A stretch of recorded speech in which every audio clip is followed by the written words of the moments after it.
này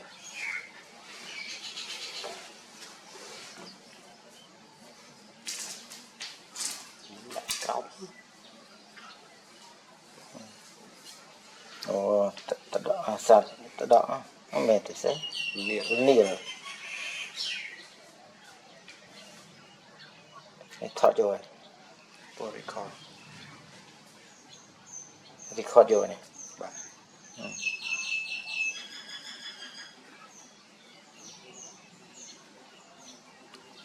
anh đã đâm trong thì là hột rồi này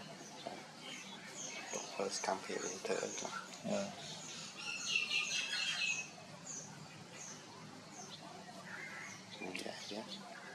terlihat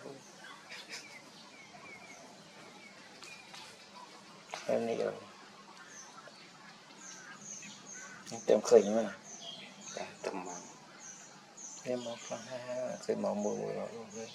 trồi hai trồi rồi nè anh chơi cứ tầm một thay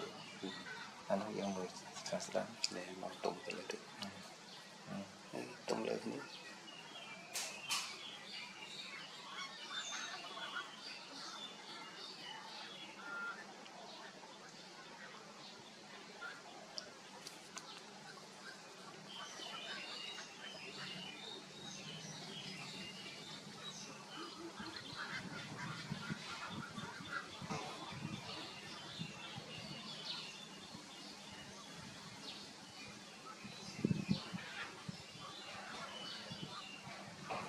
màu mùi thì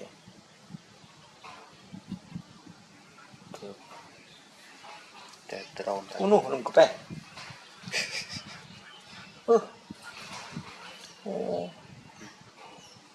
đó về cái màu wow ngọt cái dầu men